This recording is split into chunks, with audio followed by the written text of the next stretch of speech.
What this president is instead doing is violating our constitutional principles, violating the fundamental rights of people in order to punish them to carry out his own retribution plan. You know, John F. Kennedy famously said, "Ask not what your country can do for you, ask what you can do for your country."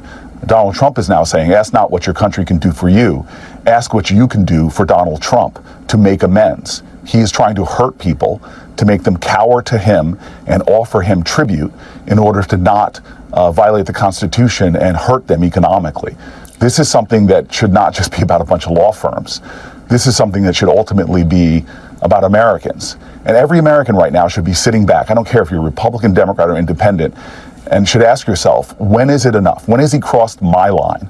Donald Trump has long been willing to take advantage of his supporters, using their campaign donations to cover his legal fees while making false promises to working-class Americans about bringing manufacturing jobs back, all while outsourcing jobs overseas. His actions primarily benefit his billionaire allies, who effectively bought his presidency. For a long time, MAGA supporters accepted being taken advantage of, essentially turning a blind eye to the exploitation. But that's beginning to change. With a declining market and a crumbling economy, many are now realizing how little Trump cares about them. This shift is especially evident after a recent post by Trump that blatantly shows his disregard for his base, leading MAGA supporters to lash out in frustration. We'll dive into all of this and more. But before we do, if I could quickly ask you to leave a like on this video, and if you haven't already and you enjoy our channel, to hit that subscribe button. It goes a long way, and it really does mean a lot to me now. Before we get into this meltdown for MAGA, I want to see a meltdown from one of Donald Trump's senior advisors talking about the ways that he has completely screwed America. Right, but he also said prices were going to come down, and you just conceded the prices are going to go up. Also on Truth Social, the president retweeted a post that said the market drop was part of a deliberate strategy to force the Fed to lower interest rates. Is that the president's strategy? If not, why did he post it? Yeah, that, you know, the bottom line is the president has been talking about tariffs for 40 years, and this has been absolutely the policy that he's focused on in the campaign and throughout his political career. And, you know, the cyclical cycle of the Fed, it comes and goes, that's a different matter. But this is President Trump's desired policy. He's been arguing for it ever since, I think he was on The View 30, 40 years ago. And it's exactly, the baseline tariff is exactly what he put into the convention. So, so this is not a surprise for anyone. Is it his strategy to force the Fed to lower interest rates, and that the market crash was part of that strategy? We understand the Fed is an independent agency. We respect the independence of the Fed. So but the president's allowed to have an opinion. Absolutely, the president's allowed to have an opinion. But there's not going to be any political coercion over the Fed, for sure. So that is his strategy: tank the market so the Fed lowers interest rates. No. Well, you just said the president's allowed to have an opinion. Is that his opinion or not? He's not trying to take the market. He's trying to deliver for American workers. And I mean, what would you have him do? Again, real wages down 15 years in a row under the previous policy, and that's why Americans voted for him. They brought him in to turn the economy around for the American worker, and that's what he's focused on. I'm just trying to get some clarity. Is that the president's strategy? Clarity. No, is that the president's strategy or not? He posted it. He said the strategy is to for the markets to crash so the Fed lowers interest rates. Is that not a strategy for the markets to crash? It is not a strategy for the markets to crash. It's a strategy to create a golden age in America for the American worker. That's his strategy. JP Morgan seems to be acknowledging it now. It's clear that Donald Trump has no problem with the collapse of the markets. In fact, it seems like he might even want to see the economy crumble as part of some grand plan he believes he's executing. Trump thinks he's playing 4D chess, viewing the moves differently than anyone else. But this is the same person who botched his own tariff strategy, even taxing penguins, all while he's off playing golf and showing no concern for the real-world impact on people. Trump has already set himself up, still profiting from crypto and planning to scam his supporters for every last dollar. Meanwhile, he's living the high life, hitting the links every day. Adam Schiff even called him out on this behavior recently. Unfortunately, he's wrecking our economy. I think people have seen their retirement savings on fire, and there he is out on the golf course. That may end up being the most enduring image of the Trump presidency. That is the president out on a golf cart while people's retirement is in flames. The Treasury Secretary saying that people aren't looking at where the retirement savings are. Maybe he doesn't have to. He's got the wealth. He doesn't have to. Maybe the president with his wealth doesn't have to. But what I'm hearing from Californians is those that have just retired, those who are on the eve of retiring, they're terrified of this. And I hope and pray we stay out of recession, but if we head into a recession, it will be the Trump recession. He will completely own it. This is a completely self-destructive economic act that he's engaged in. And it's not just the tariffs, it's also the freezing of funds, the firing of people, the alienation of our allies. In California, I'm hearing from farmers who still haven't recovered market share from the tariffs during the first Trump administration. I'm hearing from people in the tourist industry. You have people from other countries now who don't want to come here, most particularly Canadians. I'm hearing from others, small business people, who are telling me that Canadians are saying, don't send us any more of your products. In fact, we're going to send you back what you've already sent us. It's the whole range of Trump economic policies that are really hurting people. Donald Trump is golfing. Americans are terrified and they are responding. MAGA online in droves calling out Donald Trump. I want to take a look at the comments they made. And then the post, why one voter said, I voted for you 3 times, Mr. President. However, you disseminated middle-class retirement funds with this trade war. I cannot support you any longer. You have crushed my ability to retire. I agree that things need to be negotiated. Better. Deals need to be made, but we are paying. Another said, Mr. Trump, why are you destroying the American seniors' retirement accounts? This is not what we voted for, with a different MAGA Twitter account writing. I'm starting to think maybe I shouldn't have voted for Trump last November. These tariffs are starting to get ridiculous now that you are affecting my retirement.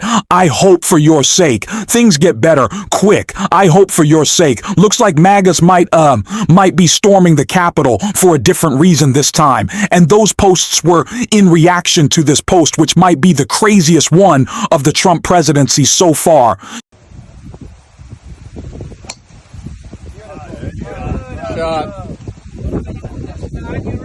Donald Trump shared this directly from his official account, thinking now is the right moment to flaunt his actions.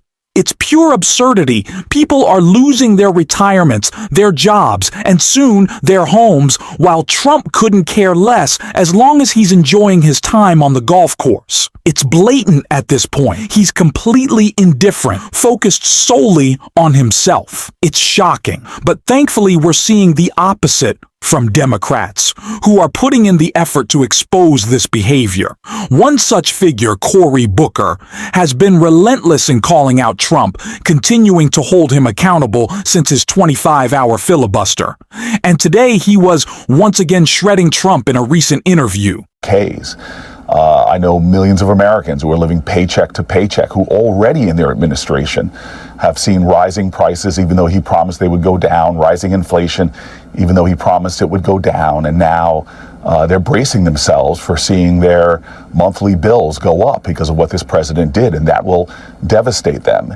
And this is all happening in the backdrop of what happened in the Senate this week, where they're pushing an extension of the Trump tax cuts that overwhelmingly went to the wealthiest of Americans. It's going to blow another multiple trillion-dollar hole in our deficit, but they're doing all of that, and they're going to pay for it by savaging Medicaid, which millions of Americans rely on to meet their financial challenges, to meet their healthcare challenges. And that is scary. I had a town hall yesterday where parents of disabled children, where parents that are taking care of their elders, all told awful stories that even a 5% cut in the services they get will send their families into chaos. And again, they asked why? Why?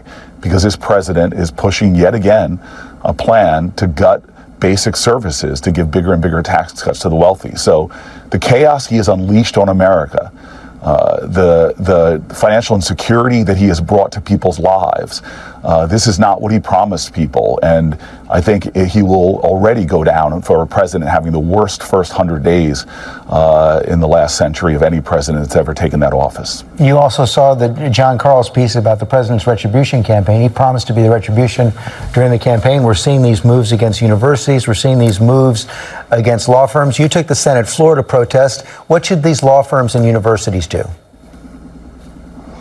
Well, first and foremost, you're calling it retribution, but it's something far worse than that.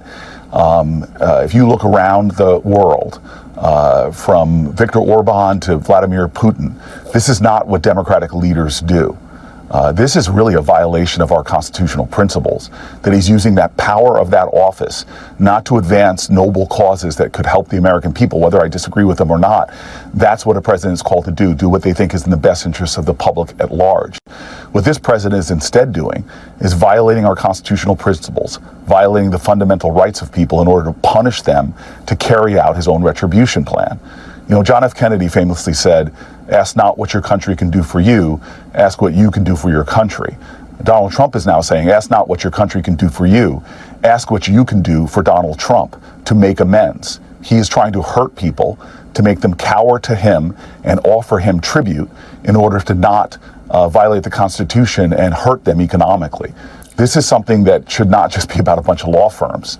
This is something that should ultimately be about Americans. And every American right now should be sitting back. I don't care if you're Republican, Democrat, or Independent, and should ask yourself, when is it enough? When has he crossed my line when it comes to my love of this country? Is it bad enough that he's putting on the biggest tax on Americans that I've ever seen through these tariffs, which are taxes on Americans? Is that enough? Is it enough when he's threatening the health care of tens of millions of Americans, disabled children or elders? Is that enough? Is that crossing my line in order to pay for his tax cuts? Until Americans rise up, are Democrats powerless to stop him? Well, again, I've learned a lot about power from my ancestors, from my parents' generation, the civil rights generation, where the most powerful people in the land try to violate the principles of our Constitution and hurt people. And yet, when Strom Thurmond and others tried to block the civil rights movement was passed by a rainbow coalition of people from all political perspectives that joined together and said, enough is enough. We are not going to have this continued violations of decency, principle, and constitutional ideals happen. So we know the power of the people is greater than the people in power. And so whether it's Donald Trump, the most powerful man in the world, or Elon Musk, the richest man in the world, their power pales in comparison to the American people when we stand up, rise up, speak up, and say no more. And so this is not about the Democratic Party. I'm sorry. The Democratic Party is at its weakest when it's concerned about the party. It's at its strongest when it's concerned about the people, when it's bigger and broader than any narrow political analysis. But you did say this is a time for Americans to step up. But you did say during your speech the Democrats have made some terrible mistakes and have to take some responsibility for the state of the country right now. Elaborate on that. What were the mistakes? How can they be fixed? Well, the biggest mistake is not centering people enough. A lot of people voted for Donald Trump because they trusted him and didn't trust that Democrats could deliver for them. And so this, to me, is one of the most important principles in American politics. You may have this great policy, great analysis, great thoughts and ideas, but people don't care how much you know till they know how much you care. We are in a state where, again, the Democratic Party should own up. We partfully laid this pathway for this demagogue to come into office. And so the way we deal with that, the way we correct from those mistakes, is to do more of the centering of American voices, American people in our conversation and in our focus. Not focus on politics, focus on people. And right now, I wish you could have been at my town hall yesterday when you see veterans standing up and speaking to their anguish of knowing that their brothers and sisters are being fired from jobs, that their health care is being threatened, and that the VA losing 80,000 people is now weakening in its ability to rise to its commitments to our veterans. If you could have seen the parents standing up with one, I will never forget, with their autistic child who has severe anxiety but still decided to come and speak to the audience there and to talk about their health care being on the chopping block right now by a president who's told Congress to cut $880 billion. These are the people right now that are important, not the Democratic Party. It's the destiny of our country. And this is a time where Americans have to say this is not about party, it's about patriotism, it's about people, it's about the future of our nation and what's going to define us together. It is a delicious thing to see MAGA turn on Donald Trump, but it is not just enough to revel in it. We also have to capitalize on it and bring these people into our coalition ahead of the midterms. We saw it happen in Florida, and seats that unfortunately we did not win, but were far closer than anyone could have expected. And of course, that blowout win in Wisconsin, we need to be focused. We need to mobilize. It's what we're doing on this show. And if you want to support that, as always, you can hit that subscribe button, leave a like on this video, and if you stuck around to the end, you can drop a blue heart in the comments. And until next time, I'll see you soon.